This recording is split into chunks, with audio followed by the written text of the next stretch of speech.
Bab 166, Biola 1, 18+. Nama, Bangkitnya Dataran Hitam Penulis. Plus matikan mengatur ulang. Waktu berlalu dengan cepat, dan hari sudah malam di kota perairan. Langit cerah, banyak bintang terlihat oleh siapapun di kota, dan cuacanya menyenangkan. Kota ini memiliki pergerakan yang hampir sama seperti waktu-waktu lainnya, dengan banyak orang yang datang dan pergi melalui jalan-jalan. Pergerakan ini tentunya sebagian besar datang dari pengunjung yang melewati tempat ini, baik untuk mengantarkan maupun menerima barang dari pelabuhan setempat.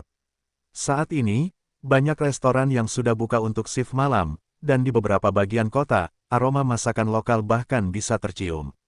Itu tidak mewah, tapi ada juru masak yang baik di tempat ini. Dan ketika juru masak kelas 2, tingkat rendah sedang memasak, aroma masakannya akan hampir sama kuatnya dengan aroma obat yang dikeluarkan setelah pil terbentuk. Dengan begitu, mereka yang lewat dekat dengan pusat kota, di mana terdapat restoran-restoran terbaik di tempat ini, niscaya akan mencium wangi harum yang datang dari toko-toko tersebut.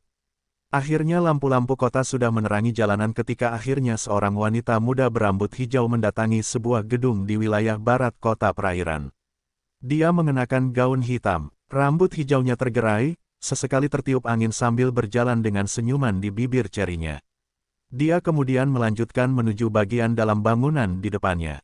Ada tanda yang dibuat dengan susunan pencahayaan di tempat ini, dengan tulisan Hotel Dixon. Ini adalah Viola, yang datang ke sini untuk menerima, terima kasih, Minos.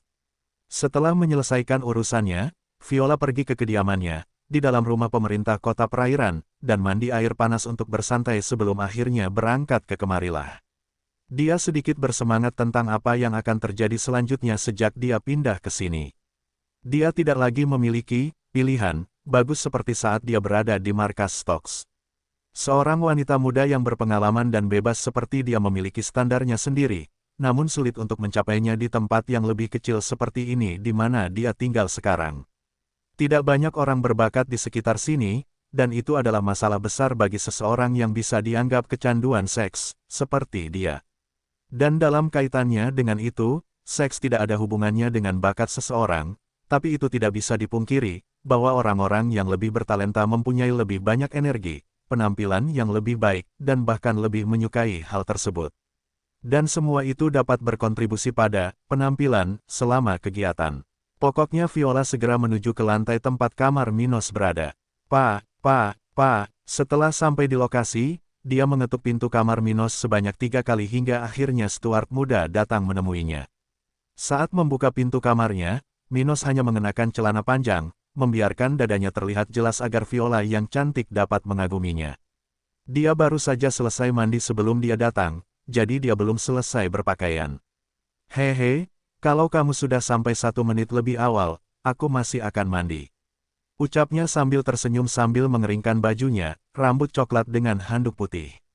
Saat melihat pemuda di depannya, Viola merasakan kehangatan di antara kedua kakinya, dan detak jantungnya meningkat pesat. Dia benar-benar ingin menyerang Minos sekarang, tapi dia ingin tenang.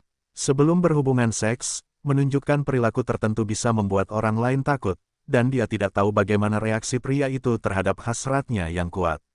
Namun, meski tidak melompat ke arah Minos, seperti binatang buas yang haus akan seks, Viola tetap mendekatinya perlahan. Dia menyentuh perut pemuda di depannya dengan salah satu tangannya sambil memegang lehernya dengan tangan lainnya sambil berkata di telinganya, "Kalau begitu sepertinya aku tiba tepat waktu. Sekarang kita punya lebih sedikit pakaian yang harus diambil dari tubuh kita." Setelah mengatakan ini, dia maju ke arah bibir Minos saat keduanya memasuki ruangan dan pintu tempat itu ditutup. Tapi gadis yang nakal, Minos berpikir sendiri sambil mencicipi lidah Viola. Dan, saat melakukan itu, tangannya sudah menjelajahi wilayah Viola yang sensual, saat jari-jari steward muda sudah mulai melepaskan beberapa potong pakaian dari wanita bersemangat ini. Gelombang. Saat mereka berciuman dengan sungguh-sungguh, Minos akhirnya mengusapkan salah satu jarinya pada adik perempuan Viola. Itu benar-benar basah kuyup, dan setiap kali dia menyentuhnya, wanita muda itu mengeluarkan suara-suara manis, masih mencium mulutnya. Hah, apakah dia sudah seperti ini? Dia membuka matanya karena terkejut, merasakan betapa bersemangatnya Viola. Di saat yang sama, Si cantik berambut hijau sudah merasakan volume yang bertambah di celana Minos ketika dia akhirnya memasukkan salah satu tangannya ke dalam pakaiannya. Oh, dia melepaskan ciumannya dengan Minos dan mengeluarkan suara terkejut saat dia merasakan tongkatnya. Itu besar, sepertinya aku beruntung kali ini, pikirnya sambil memasang senyum mesum di wajah cantiknya. Dan tanpa percakapan apapun, Viola berlutut di lantai sambil menurunkan celana Minos dengan cepat. Dengan melakukan itu, tongkat Minos berukuran 7 inci diayunkan dari sisi ke sisi, tepat di depan wajah Viola yang terkesan. Melihat ini, dia menutup mulutnya dengan salah satu tangannya sambil memegang tongkat Stuart muda yang panjang dan tebal itu dengan kuat. Tapi, ini benar-benar harta karun. Serunya, "Hah!" Minos mengeluarkan suara terkejut. Dia belum pernah mendengar pujian seperti itu dari dua wanita yang tidur dengannya sebelumnya. Tapi Viola senang dengan apa yang dilihatnya. Dia terbiasa berkencan dengan pria yang tidak bisa dibandingkan dengan Minos dalam hal ini. Sial, kebanyakan dari mereka hanya berukuran setengah dari tongkat Stuart muda. Dan setelah mengamati harta karun ini sejenak, Viola terlebih dahulu meletakkannya tepat di depan mulutnya sambil membiarkan lidahnya melewatinya, mulai dari pangkal hingga kepala hingga dia mulai menghisapnya dengan kuat sementara adik perempuannya meneteskan nafsu. Oh gelombang my gelombang, Minos kemudian mengeluarkan suara kepuasan saat menerima pekerjaan pukulan yang bagus dari Viola. Dia sangat pandai dalam hal itu, dan meskipun tongkat Minos lebih panjang dari yang biasa dia tangani, dia masih berhasil memasukkan sebagian besar tongkat itu ke tenggorokannya. Ah, ini keuntungan pacaran dengan wanita berpengalaman. Dia benar-benar mengetahui banyak hal. Oh gelombang. Dan tak lama kemudian Stuart muda itu melepaskan muatan pertamanya sementara Viola masih menghisapnya dengan kuat. Oh gelombang. Ketika dia merasakan ini, dia menarik tongkatnya keluar dari mulutnya sambil menggunakan lidah merah mudanya untuk menjilat semua cairan putih dari bibirnya, membuat ekspresi vulgar pada Minos. Melihat ini, Minos menariknya dari sisi ke sisi, melemparkan Viola cantik itu ke tempat tidur, meninggalkannya merangkak di tempat itu. Dia kemudian merobek pakaian yang masih ada di sana, memperlihatkan kaki indahnya, yang memiliki bekas sari cinta, yang telah dikeluarkan, bahkan sebelum Minos menyentuhnya. Melihat hal tersebut, Stuart muda semakin bersemangat untuk mencicipi daging Viola, hampir kehilangan akal sehatnya dan mulai bertindak biadab dengannya. Viola memiliki tubuh yang menakjubkan, dengan pantat besar dan bagian intim yang tampak seperti bunga, sedikit lebih besar dari gadis-gadis yang pernah ditiduri Minos. Bibir bawah Viola sedikit lebih penuh dari yang pernah dilihat Minos. Sementara bagian dalamnya benar-benar merah muda. Itu berkilau dengan cairan yang dikeluarkan oleh wanita muda itu, dan dia memiliki penampilan yang sangat mengundang bagi Stuart muda. Bau itu, dia berpikir dalam benaknya ketika dia merasakan keinginannya meningkat ke tingkat yang baru. Aroma adik perempuan Viola sangat harum dan membuat pemuda itu semakin terpesona. Dan pada saat ini, Minos tidak bisa menunggu lebih lama lagi dan maju dengan mulut di sana. Ahan gelombang, saat lidahnya menyentuh adik perempuan Viola, dia merasakan seolah ada arus listrik yang menjalar ke seluruh tubuhnya. Dia gemetar pelan saat putingnya naik dan turun, dan dia mengerang surgawi. Saya sangat gembira, dia memikirkannya sambil merasakan lidah Minos menjelajahi bagian intimnya. Dia tidak terbiasa datang secepat itu, tapi dia hampir sampai. Gelombang ahan gelombang aku tidak bisa menahan diri lagi gelombang, dia mengatakan ini dengan suara rendah, saat pinggulnya berayun dari sisi ke sisi di wajah Minos, dan dia melepaskan aliran jus cinta padanya. Muncrat, hah gelombang aku tidak bisa menahan keinginan ini lagi. Dia mengatakannya dengan lantang ketika dia berdiri dan melihat tongkat Minos dengan penuh nafsu. Dia ingin tongkat besar itu segera menembusnya. Minos selalu tersenyum saat melihat mata keruh gadis itu yang menatap tajam ke bagian intimnya. Dan setelah itu, tidak butuh waktu lama sebelum dia berbaring di tempat tidur dan wanita muda itu naik ke atasnya saat mereka berbaring di tempat tidur, Viola tak kuasa lagi menahan hasrat membara di tubuhnya, naik ke atas tubuh Stuart muda. Hah gelombang, nafasnya yang cepat terdengar ketika dia akhirnya meletakkan tongkat panjang Minos bersentuhan dengan adik perempuannya. Hehe. Aku akhirnya bisa merasakanmu di dalam diriku.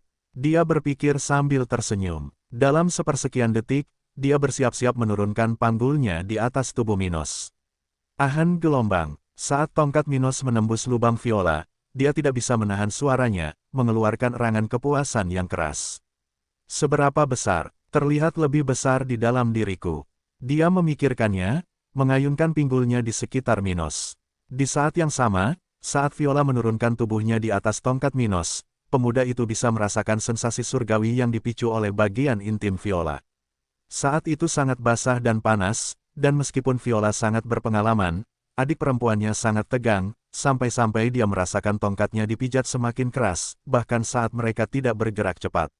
Ah gelombang, aku belum pernah memiliki orang sebesar ini sebelumnya gelombang, Viola mengatakan itu, wajahnya memerah dan matanya melebar sepenuhnya. Dia merasa cukup baik saat ini. Perasaan dipenuhi oleh Minos adalah sesuatu yang surgawi bagi Viola, dan dia belum pernah mengalaminya sebelumnya. Mengatakan bahwa Stuart muda adalah orang terhebat yang pernah dikencaninya tidaklah berlebihan. Dan tidak lama kemudian keduanya mulai bergerak dengan giat sementara lubang Viola semakin mengencangkan batang Minos muda. Gelombang lebih kuat gelombang. Pah, keduanya dengan cepat mempercepat gerakan mereka, dan suara hentakan daging terdengar di seluruh kamar Stuart muda. Saat ini, mereka berdua sudah benar-benar berkeringat, dan bau cairan mereka yang menyengat bisa dirasakan di dalam ruangan.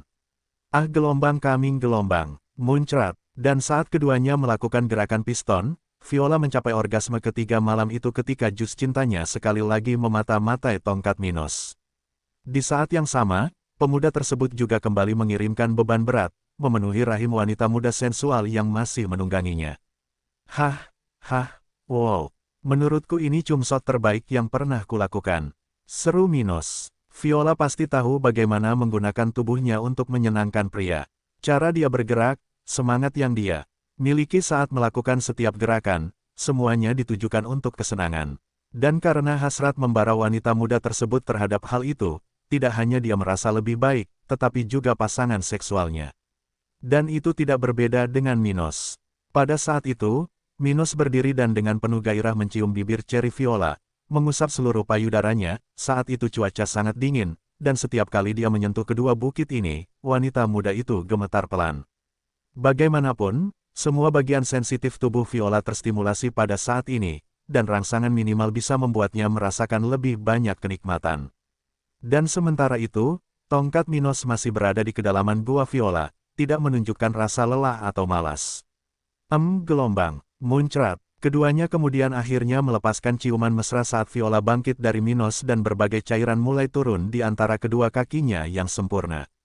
Lihat bagaimana kamu meninggalkanku. Aku basah kuyup. Dia mengatakan ini dan kemudian menggigit bibirnya secara sensual untuk Minos. Ini salahmu karena begitu pandai dalam hal itu. Sementara Minos mengatakan itu, Viola tidak menunggu lebih lama lagi dan mulai menghisap batangnya lagi, menyeka setiap tetes sperma dan cairan cintanya sendiri. Menghirup, mencucup, oh gelombang. Viola melakukan ini selama beberapa waktu ketika dia akhirnya selesai membersihkan tiang kapal Minos. Dia kemudian berdiri dengan posisi merangkak di sampingnya ketika dia menggunakan kedua tangannya untuk membuka pantatnya, mengincar lubang keduanya. Dia berkata, aku ingin kamu meletakkannya di sini. Melihat hal tersebut, Minos mau tidak mau menelan ludahnya, merasakan hasrat yang hampir sama besarnya dengan sebelumnya. Dia tidak tahu kenikmatan yang bisa dia rasakan melakukan ini di tempat itu, tapi cara wanita ini mengundangnya sudah sangat erotis sehingga dia bahkan tidak ingin membayangkan apapun saat ini. Ia kemudian menghampiri Viola dari belakang sambil memposisikan tiang kapalnya dengan salah satu tangannya, sambil memijat salah satu pipi pantat wanita muda di depannya dengan tangan lainnya. Anda siap? Dia bertanya sambil menggosokkan kepala tongkatnya ke lubang kedua Viola. Setelah mendengar dan merasakan ini, wanita muda itu menarik napas dalam-dalam ketika dia akhirnya menoleh ke belakang dan mengangguk.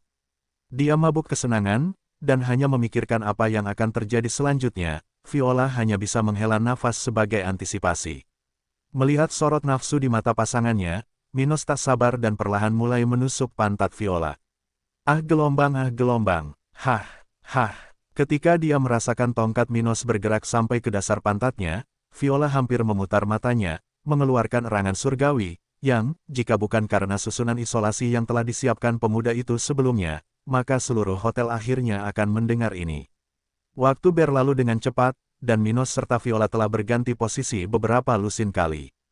Keduanya melanjutkan hingga malam, berhubungan seks seperti binatang sambil memuaskan hasrat paling primitif mereka. Selesai beraktivitas, keduanya benar-benar kelelahan, dengan ekspresi lelah dan puas, seolah-olah sedang mabuk kenikmatan. Kedua lubang Viola diisi dengan sperma Minos sementara tubuhnya berkeringat total, dengan beberapa bekas cupang di payudara dan lehernya, dan bekas telapak tangan di pantat putihnya yang indah. Sedangkan untuk Stuart muda, ia juga bermandikan keringat, seolah baru saja mengikuti perlombaan yang intens. Saat mereka mencapai klimaksnya untuk terakhir kalinya, sinar matahari pertama sudah melayang di kota perairan saat keduanya akhirnya tertidur. Mereka bahkan tidak repot-repot membersihkan diri karena terlalu lelah untuk melakukan apapun. Mereka hanya tertidur di sana sambil berpelukan. Selain itu, ruangan itu adalah zona. Tempat tidurnya benar-benar basah seolah-olah seseorang telah melemparkan seember air ke sana, dengan bantal-bantal yang dilempar di berbagai titik dan pakaian yang berbeda-beda di sepanjang jalan. Bau pekat di udara juga memperjelas betapa liarnya mereka di tempat tidur. Bagaimanapun, setelah malam yang panjang menikmati kesenangan bersama Viola, Minos tidur nyenyak selama beberapa jam, merasa seolah-olah ada beban yang terangkat darinya. Dia tidak lagi melakukan aktivitas apapun sejak Ruth yang cantik kembali ke kekaisaran. Jadi, malam sebelumnya, dia telah melepaskan ketegangan seksual yang terpendam selama berbulan-bulan sambil menerima sentuhan ajaib dari Viola yang berpengalaman. Itu benar-benar pengalaman yang luar biasa bagi Minos. Akhirnya, keduanya terbangun dari mimpi damai mereka. Mereka tidak bangun pada waktu yang sama, tetapi mereka berdua bangun dengan cara yang sama, dengan senyum puas di wajah mereka. Lagi pula, tidak ada yang lebih baik daripada tidur malam yang nyenyak setelah berhubungan seks. Dan saat dia merasa Viola sudah bangun, tiba-tiba Minos berkata, "Selamat pagi, Viola, selamat pagi. Ah, itu malam terbaik yang pernah kualami sejak aku datang ke kota ini." Dia berseru dengan senyuman di wajahnya sambil menyandarkan kepalanya di dada kiri Minos. "Hehe, senang mengetahuinya, tapi siapa sangka, aku ingin berterima kasih karena telah membantuku, tapi sepertinya aku diberi imbalan untuk itu." Dia berkata dengan provokatif. Sepertinya memang ada retribusi ini. Hahaha, mendengar lelucon Minos, Viola tertawa dan berkata, "Tapi serius, itu sempurna. Berapa lama kamu akan tinggal di sini? Aku ingin melakukan ini lagi." Dia mengatakan itu sambil menoleh dan menatap mata Minos. Aku tidak yakin. Tapi kurasa aku akan masih berada di sini selama beberapa hari, mungkin 1 atau 2 minggu. Oh, bagus sekali. Setelah itu, Minos melompat dari tempat tidur dan langsung mandi, meninggalkan Viola cantik yang terbaring di tempat tidur. Dia kemudian merasakan sensasi menyenangkan yang masih ada di tubuhnya saat dia mendongak dan mengambil salah satu tangannya ke arah adik perempuannya. Viola kemudian mengambil cairan kental berwarna putih yang ada di bagian intimnya, mengarah ke depan matanya. "Aku tidak bisa menyia-nyiakan sesuatu sebaik ini." Dia memikirkannya dengan senyuman cabul di wajahnya ketika dia akhirnya mengendus cairan itu dan mulai menghisapnya secara sensual. Setelah beberapa menit, Viola akhirnya menuju ke kamar mandi di ruangan itu untuk mandi air panas. Dia harus segera berangkat kerja, jadi dia tidak bisa tinggal bersama Minos untuk sesi berikutnya. Dan tidak lama kemudian Viola meninggalkan hotel tempat Minos menginap. Sedangkan untuk Stuart muda, dia tetap di sini, memikirkan apa yang akan terjadi selanjutnya. "Nanti aku akan menemui Nona Miria. Kuharap dia bukan orang yang sangat tertutup." Setelah Viola meninggalkan hotel, Minos menghabiskan beberapa waktu di balkon kamarnya sambil menyaksikan pemandangan kota perairan yang terlihat dari tempat itu. Saat itu sudah pukul 10 pagi, namun dia masih punya banyak waktu untuk bertemu dengan gubernur kota. Jadi, dia menikmati pemandangan itu sambil bersantai. Iklim saat itu menyenangkan, dengan suhu 17 derajat Celcius (62,6 derajat Fahrenheit) dan angin sejuk yang bertiup dari waktu ke waktu. Di depan balkon ruangan tempat Minos berada, terdapat pemandangan kota yang luas, dengan bagian pelabuhan terlihat dari sana, rumah besar di pusat kota, dan beberapa alun-alun yang berdekatan. Ia melihat pergerakan kota sudah sangat aktif, banyak orang yang datang dan pergi melalui kota. Setelah mengamati hal ini selama beberapa menit, Minos akhirnya memutuskan untuk memasuki kerajaan Tata. Ruang dan berlatih hingga tiba waktunya untuk berangkat. Berjam-jam berlalu dengan cepat, dan saat ini, matahari sudah menjauh dari posisi pinnya. Minos telah menyelesaikan sesi kultivasinya, dan sudah waktunya dia berangkat menemui penguasa Mirya. Dia mandi sebentar dan mengenakan setelan hitam, dengan kemeja sutra putih di bawahnya, bersiap untuk pergi. Dia ingin terlihat baik. Bagaimanapun, kesan pertama itulah yang tersisa. Dan ini juga akan menjadi pertama kalinya Minos bernegosiasi langsung dengan seseorang yang berada di tahap raja spiritual. Jadi, Stuart muda harus berperilaku pantas saat bertemu seseorang di level ini. Penguasa Mirya sudah menjadi wanita dewasa yang mungkin juga lebih tua dari ibunya. Oleh karena itu, dia tidak akan berperilaku di hadapannya seperti yang dia lakukan terhadap Ellen. Meski berbisnis, wanita berpengalaman seperti Mirya bisa berperilaku sangat berbeda dari Ellen muda. Akhirnya, ketika Minos meninggalkan kamarnya, dia melihat kedua pemuda itu siap berangkat sementara para prajurit sedang berbicara. Teman-teman, sudah waktunya kita berangkat. Ayo, setelah mengatakan ini, rombongan segera meninggalkan hotel, menuju mansion di pusat kota perairan. Beberapa menit kemudian, rombongan akhirnya tiba di resepsi mansion, di mana terdapat dua pelayan muda. Ada beberapa orang di tempat ini, duduk di tempat berbeda pada resepsi ini, sementara percakapan terdengar dari sisi ke sisi. Ah, pembayaranku terlambat lagi. Keadaannya sulit, keadaanku sekarang. Aku mungkin harus segera menutup bisnisku. Apakah kamu mendengar berita terbaru? Di wilayah barat laut ini kerajaan, keluarga Chambers membuka cabang baru. Dan akhirnya, Minos mendekati salah satu resepsionis dan berkata, "Halo, nama saya Minos. Saya ada janji dengan Nyonya Mirya." Oh, gadis itu mengeluarkan suara terkejut.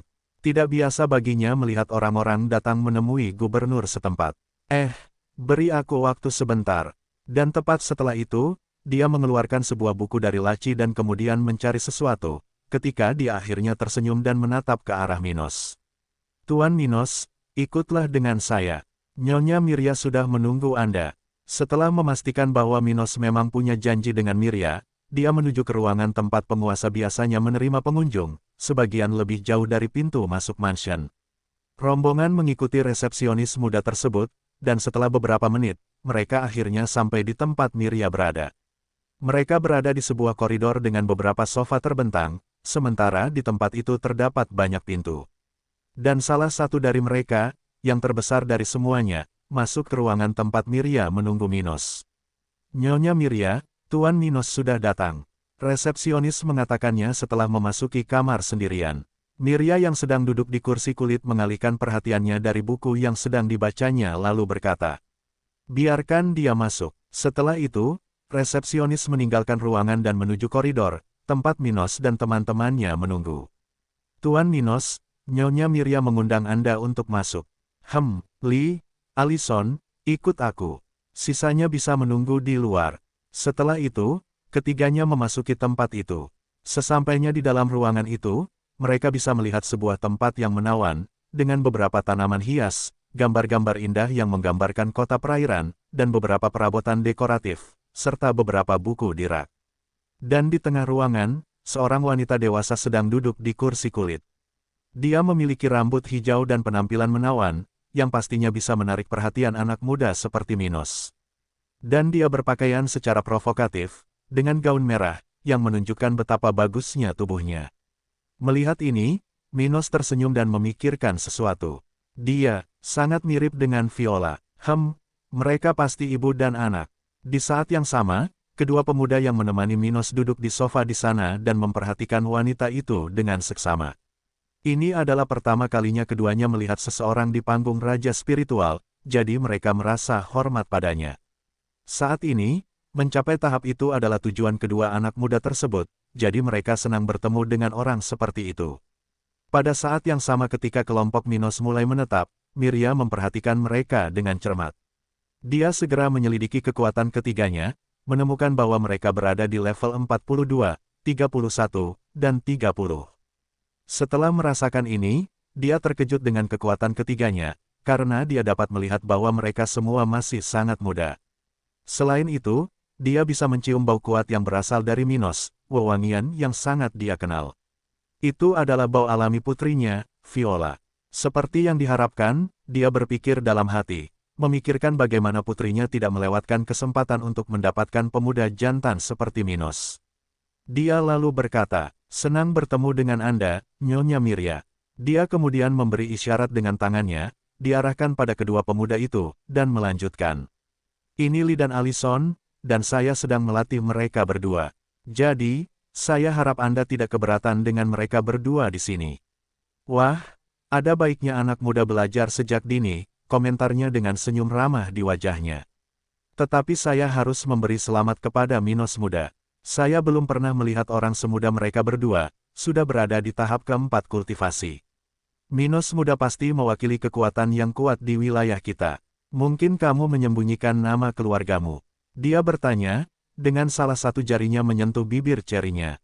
Sepertinya kemampuan menggoda Viola tidak muncul begitu saja. Stuart muda berpikir dalam hati, melihat cara akting Mirya. Dia benar-benar singa betina, yang selalu siap keluar dan berburu.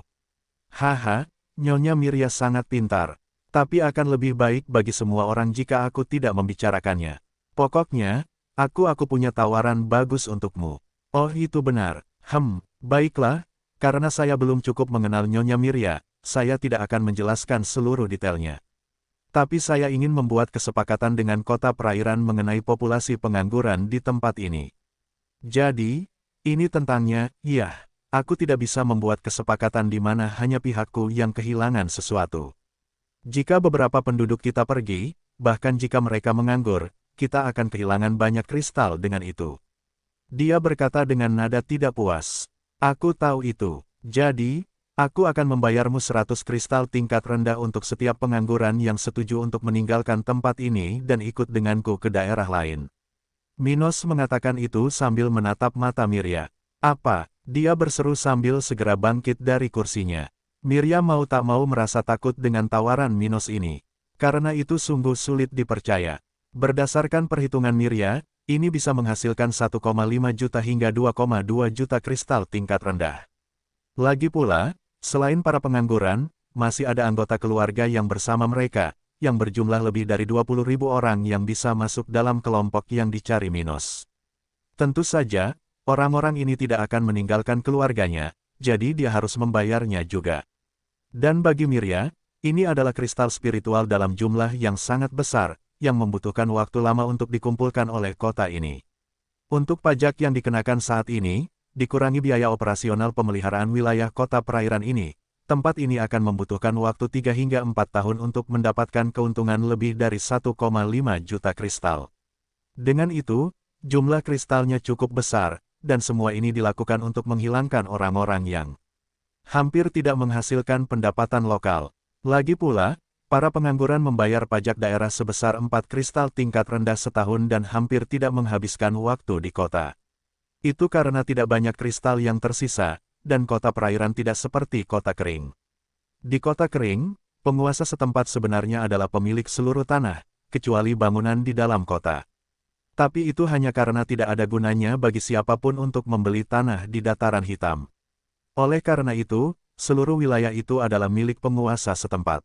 Tapi kota perairan berbeda. Ada banyak properti swasta di wilayah tersebut, yang cukup besar bagi masyarakat termiskin untuk bercocok tanam sendiri. Dengan demikian, para pengangguran di kota ini tidak perlu menghabiskan banyak kristal di dalam kota perairan. Ada yang menanam di rumah, ada pula yang memelihara hewan. Jadi, kedua belah pihak bertukar barang dan biasanya tinggal di sini. Namun hal ini tidak menghasilkan keuntungan apapun bagi keluarga berdaulat di tempat ini karena tidak menghasilkan lapangan kerja. Akibatnya, hal tersebut tidak merangsang perekonomian daerah. Oleh karena itu, para pengangguran ini hampir tidak menghasilkan keuntungan apapun bagi keluarga Stokes, selain pajak tahunan yang harus mereka bayar. Sementara itu, Mirya sedang memikirkan banyak hal. Itu adalah sejumlah kristal yang dia tidak pernah impikan untuk memakainya sebelumnya. Lagi pula, sebagai bawahan keluarga Stokes dalam budidaya tahap ke-6, Mirya hanya menerima 10 kristal kelas menengah per bulan. Itu lebih dari 1.500 kali lebih sedikit dari yang ditawarkan Minos padanya. Dengan perjanjian ini, karena tidak ada orang lain yang mengetahuinya, saya dapat menyisihkan sebagian untuk menutupi pajak orang-orang yang meninggalkan kota selama beberapa tahun ke depan sehingga saya masih harus tinggal di sini. Adapun sisanya, aku bisa tinggal bersama mereka sendiri. Dia berpikir dalam hati, jika 20.000 orang meninggalkan kota perairan, itu berarti pajak hanya 80.000 kristal tingkat rendah per tahun. Anggaplah mereka masih menghasilkan sekitar 20.000 kristal lebih banyak dalam setahun, maka dalam 10 tahun, jumlahnya akan menjadi sekitar 1 juta kristal. Jika aku mempertahankan selisihnya, aku masih akan mendapatkan sejumlah kristal yang setara dengan kerja keras selama puluhan tahun. Dia tidak peduli untuk menipu keluarga Stokes. Bagaimanapun, penduduk bisa sakit, mati, berpindah tempat, ada banyak kemungkinan, dan Miria hanya dikirim ke sini untuk mengurus wilayah tersebut. Jika populasinya sedikit menurun selama shiftnya, tidak ada yang bisa menyalahkan Miria secara langsung. Belum lagi, tidak ada bukti bahwa dia melakukan sesuatu. Bagaimanapun, ini hanyalah kesepakatan lisan yang bisa dibuat antara dia dan Minos. Setelah banyak merenung, Miria akhirnya berkata pada Minos, aku tertarik untuk menindaklanjuti perjanjian ini. Tapi bagaimana kamu ingin melakukan ini? Mendengar ini dari Miria, Minos tersenyum. Dia sudah menunggu ini. Tidak banyak orang yang bisa mengabaikan kristal dalam jumlah besar. Sial, mungkin wanita di depannya ini belum pernah melihat kristal sebanyak yang dia tawarkan. Baiklah, pertama-tama, akan lebih baik jika Anda bisa memanggil saya kepada para pengangguran di kota ini. Saya akan menggunakan tentara saya untuk menarik beberapa dari mereka ke wilayah saya. Setelah itu, tidak akan lama lagi beberapa dari mereka akan mengambil alih inisiatif untuk pindah ke kotaku. Sementara itu, saya akan tinggal di sini di kota perairan sampai keluarga pertama mulai pindah. Minos berkata dengan tenang, dia tidak akan berhenti di sini sampai semua pengangguran di kota perairan pindah. Ini bisa memakan waktu beberapa minggu, dan dia sebenarnya tidak punya banyak pekerjaan di sini. Bagaimanapun, setelah mendengar apa yang dikatakan Minos, Miria kemudian bertanya dengan ragu. Bagaimana dengan pembayarannya? Saya akan membayar sebagian di muka segera setelah keluarga pertama pindah. Dia memejamkan mata sejenak dan kemudian memberi isyarat dengan tangannya saat dia berkata, bagaimana kalau begitu, saya akan membayar uang muka untuk setiap 1.000 orang yang setuju datang ke wilayah saya. Ini berarti setiap kali kita mencapai jumlah 1.000 orang, saya akan membayar jumlah tersebut di muka untuk 1.000 orang berikutnya. Saya akan mengirim seseorang dari kota saya dengan kristal tingkat rendah setiap kali pembayaran ini harus dilakukan. Baiklah, ini bisa berhasil. Dia setuju. Itulah cara terbaik yang dipikirkan Minos. Lagi pula, akan banyak pekerjaan yang harus dibayar dari orang ke orang. Juga tidak baik untuk melakukan pembayaran di muka. Pokoknya, meskipun dilakukan secara bertahap, tidak akan lama sebelum perjanjian diselesaikan karena kota kering saat ini pasti akan sangat menarik bagi orang-orang ini. Dan saat Minos dan Miria berdebat, Lee dan Allison duduk di sana, memperhatikan semua yang mereka bicarakan. Setelah mengetahui bahwa mereka bisa menjadi pemimpin masa depan, keduanya sangat berkomitmen untuk meningkatkan keterampilan manajemen mereka. Jadi, melihat lebih dekat bagaimana Minos bertindak, sepertinya itu adalah rencana yang bagus untuk kedua pemuda itu. Setelah beberapa saat berbicara, Miria teringat sesuatu dan berkata, tapi kita harus berhati-hati dengan arus penduduk. Jika terlalu banyak orang yang meninggalkan kerajaan dalam waktu singkat, hal itu dapat membuat waspada para pengawal kerajaan yang ditempatkan di kota ini. Mendengar ini, Stuart muda itu mengangguk setuju sambil berkata, ya, saya tahu itu. Saya akan membimbing individu-individu yang datang ke kota saya agar mereka tidak segera kembali dan pergi dalam kelompok yang akan kita bagikan. Dia ingin melakukan apa yang sudah dia lakukan di kota kering untuk orang-orang dari luar. Para prajurit tentara dataran hitam akan melakukan operasi orientasi di tembok kota, memberitahu orang-orang ini tertarik untuk pindah ke sana, bukan untuk menarik perhatian ketika mereka bergerak. Selain itu, ia telah mempersiapkan para prajurit untuk merencanakan migrasi masyarakat kota perairan secara berkelompok. Rencananya adalah sebagai berikut, setiap orang yang datang dari kota perairan, ketika bertemu dengan kota kering dan memutuskan untuk kembali menjemput keluarganya dari kota tempat Minos berada, para prajurit akan membagi mereka menjadi beberapa kelompok. Setiap kelompok memiliki waktu minggu tertentu untuk melakukan perjalanan ke dataran hitam, dan setiap keluarga memiliki waktu berbeda untuk melakukan perjalanan. Ini adalah hal yang mudah dilakukan karena pasukan Minos sudah memiliki kendali penuh atas siapapun yang masuk dan meninggalkan kota kering. Dan dengan itu, mereka dapat memberikan tiket kepada setiap orang yang memutuskan untuk membawa keluarganya, melakukannya pada waktu yang telah dipilih sebelumnya. Dan dengan melakukan hal tersebut, Stuart muda akan mencegah banyak keluarga meninggalkan kota perairan pada saat yang bersamaan, sehingga menarik perhatian para pengawal kerajaan yang ditempatkan di wilayah ini.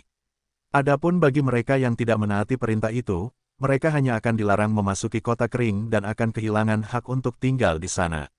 Oh, jadi, sudahkah kamu memikirkan cara mengatasi ini? Dia mengungkapkan dengan terkejut. Miria terkejut melihat betapa detailnya rencana Minos. Ini bukan berarti hal ini luar biasa baginya, seseorang yang berusia lebih dari 100 tahun, tetapi pemuda di depannya pastinya masih sangat muda. Jadi, dia terkejut dengan kepribadian Minos yang berhati-hati. Di masa muda, sangat umum bagi anak muda berbakat seperti dia untuk melakukan banyak kesalahan karena kesombongan, kecerobohan, kecerdikan, dan banyak masalah lain yang umum terjadi pada anak muda yang tidak berpengalaman. Tapi Minos tidak berperilaku seperti itu. Tampaknya dia sadar sepenuhnya bahwa kecerobohan bisa dengan cepat membunuhnya. Ah, pemuda yang berbakat dan menarik. Dia menghela nafas dalam hati. Melakukan kesepakatan sebaik ini membuatnya bersemangat. Dan dia tidak bisa menahan diri untuk tidak melihat Minos dengan kagum. Setelah mengucapkan beberapa patah kata lagi, Minos akhirnya bangkit dari tempatnya duduk dan berkata dengan senyuman di wajahnya.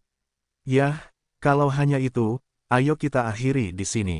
Aku berharap Minos muda akan datang menemuiku sebelum meninggalkan kota perairan. Bagaimanapun juga, kita harus menyelesaikan perjanjian ini entah bagaimana caranya, dia mengatakan itu sambil mengusap bibir cerinya dengan lidahnya.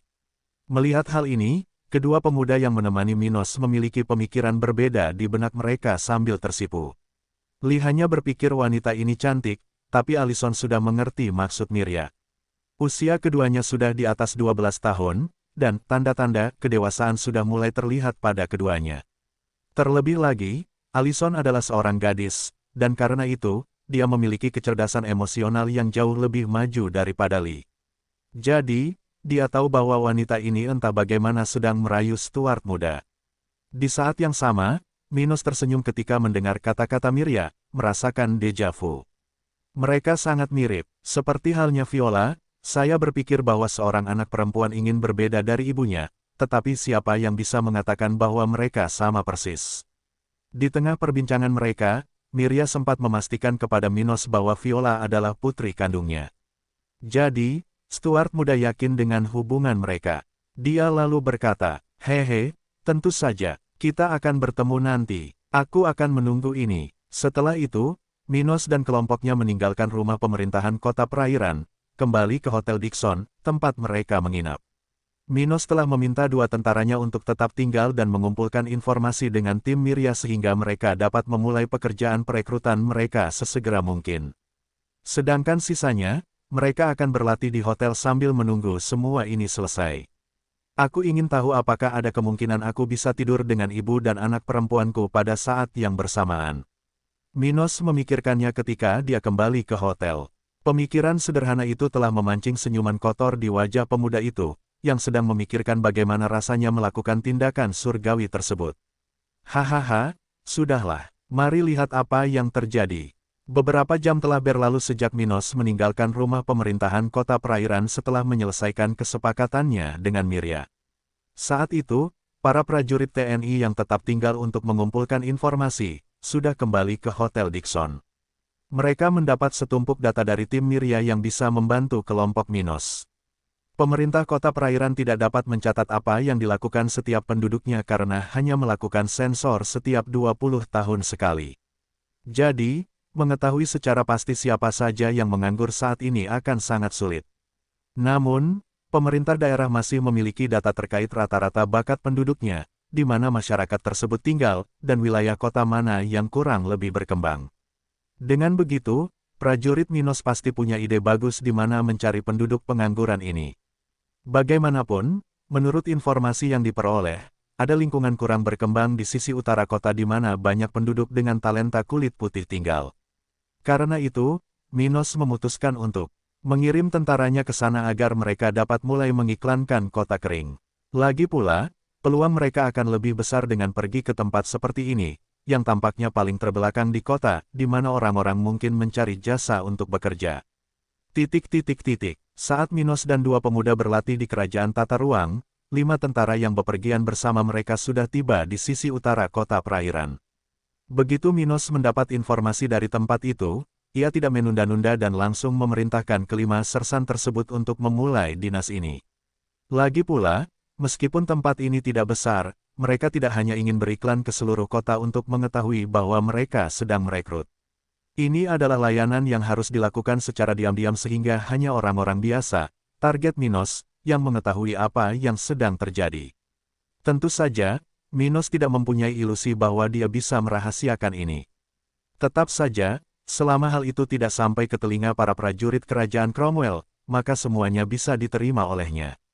Oleh karena itu, layanan ini bisa memakan waktu berhari-hari, dan oleh karena itu, para prajurit harus memulai percakapan dengan target secepat mungkin. Dan tidak butuh waktu lama, kelima tentara itu berpencar, berangkat ke titik berbeda di bagian kota itu.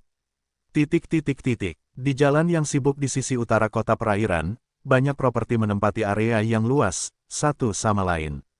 Memang tidak sebesar area menara budidaya kota kering, namun luas masing-masingnya masih lebih dari 200 meter persegi.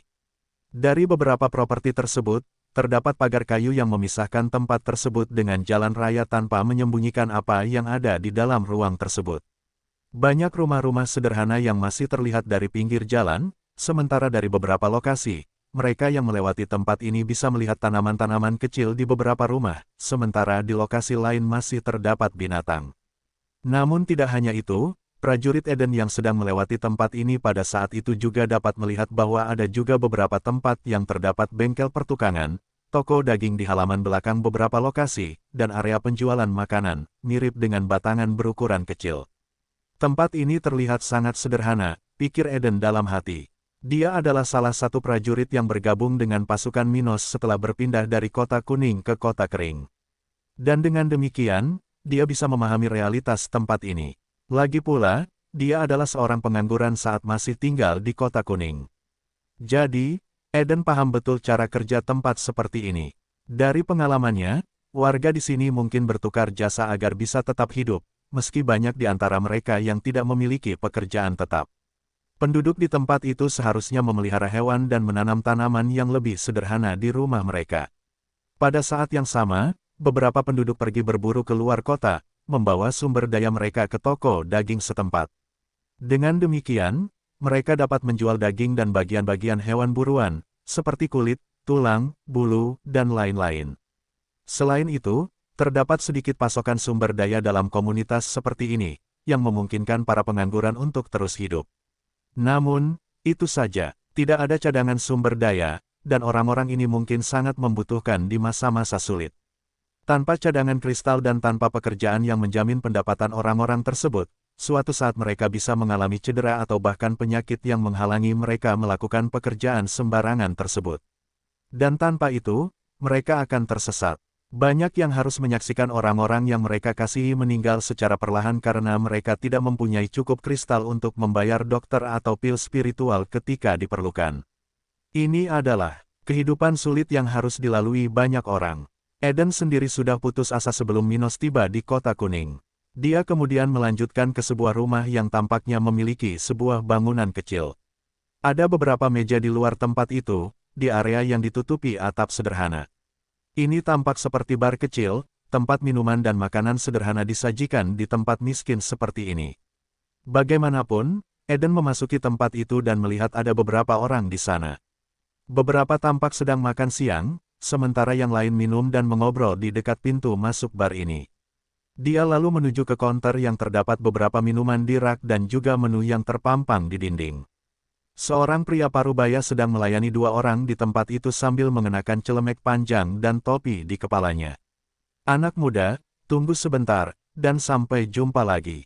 Dia mengatakan ini pada Eden sambil mengisi cangkir dengan bir. Eden duduk di bangku tinggi dan menunggu di sana sampai pria itu mendatanginya. Dan tidak butuh waktu lama, lelaki tua itu mendatanginya. Batuk, anak muda, kamu terlihat baru di sini.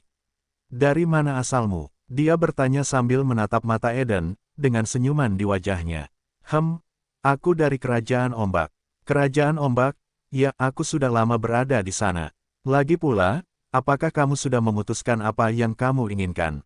Faktanya, saya mengincar orang-orang yang bersedia melakukan pekerjaan tertentu. Mendengar hal itu, lelaki tua itu menjadi tertarik dengan pembicaraan Eden dan melanjutkan pembicaraan. Pekerjaan tertentu, saya tidak tahu tentang apa, tapi saya tahu banyak orang yang bersedia melakukan apa saja. Tidak akan sulit untuk mengumpulkan kelompok selama tidak bermoral. Dia tertawa lalu bertanya, tapi berapa banyak yang kamu butuhkan? Yah, aku yakin 50 orang akan bekerja, katanya samar-samar. Akan aneh jika banyak orang meninggalkan kota perairan sekaligus, sehingga Minos ingin membawa orang-orang tersebut ke kota kering sedikit demi sedikit. Mendengar ini, lelaki tua itu dan beberapa orang di bar itu mulai memperhatikan. Bagaimanapun, beberapa dari mereka tidak memiliki pekerjaan tetap, sementara yang lain mengenal orang-orang yang sedang mencari layanan tambahan. Pada saat itu, seorang pria yang sedang memegang kaki ayam berukuran besar di satu tangannya bangkit dari kursinya dan berbicara dengan keras. Saya tertarik dengan layanan ini. Bisakah Anda memberi saya rincian tentang ini? Mendengar hal tersebut, Eden tersenyum dan berkata, pekerjaannya sangat sederhana, dan hanya memakan waktu kurang dari seminggu. Aku punya masalah selama perjalanan, jadi aku butuh orang untuk menemaniku dari sini ke tempat aku meninggalkan barang-barangku. Dan di mana tempat ini? Salah satu pria itu bertanya dengan penuh minat. Di kota kering. Mendengar ini, pemilik bar ini mengerutkan kening dan bertanya, "Oh, dan kenapa kamu tidak mempekerjakan orang dari kota kering? Tempat itu pasti memiliki banyak orang yang bersedia membantumu." Dan setelah mendengar ini, beberapa dari mereka menggelengkan kepala setuju. Kota kering pasti merupakan tempat dengan jumlah pengangguran yang jauh lebih banyak dibandingkan di sini, jadi tentunya tidak akan ada masalah bagi Eden untuk bisa menyelesaikannya dengan orang-orang di sana. Biasanya memang begitu, tapi ada beberapa perubahan di kota itu, jadi tidak mudah mendapatkan layanan seperti ini. Pokoknya, siapapun yang bersamaku, akan mengerti apa yang aku bicarakan, dia mengatakan itu, mencoba mengubah topik pembicaraan. Untuk pembayarannya, saya akan memberikan 50 kristal kepada siapapun yang ikut dengan saya ke sana. Sedangkan sisanya, itu tergantung pada Anda. 50 kristal, ini lebih dari yang saya peroleh dalam 3 bulan terakhir. Salah satu pria di sana memikirkan hal itu sambil memperhatikan prajurit Eden. Dan beberapa dari orang-orang ini berada dalam situasi yang sama. Lagi pula, bagi seseorang dengan talenta putih dan di bawah level 30, seperti mereka, bahkan mendapatkan 200 kristal setahun akan menjadi pencapaian yang luar biasa. Hanya di kota kering orang-orang dengan level dan bakat rendah akan menang dengan baik. Dan setelah Eden mengatakan jumlah yang harus dibayar, tidak butuh waktu lama, dan beberapa dari orang-orang yang ada di bar ini bangkit dan datang untuk berbicara dengannya. Ini adalah kesempatan yang mungkin tidak mereka miliki dalam beberapa bulan ke depan, sehingga mereka sangat tertarik untuk mendapatkan layanan ini. Adapun keraguan yang mungkin mereka miliki tentang layanan ini, orang-orang yang putus asa perlu mengambil risiko tertentu. Jika tidak, mereka akan hidup selamanya dalam kegelapan. Lagi pula, memiliki cahaya di ujung terowongan itu bagus, tetapi jika Anda tidak bersedia melakukan sesuatu dan mengubah perilaku Anda, semua itu akan sia-sia.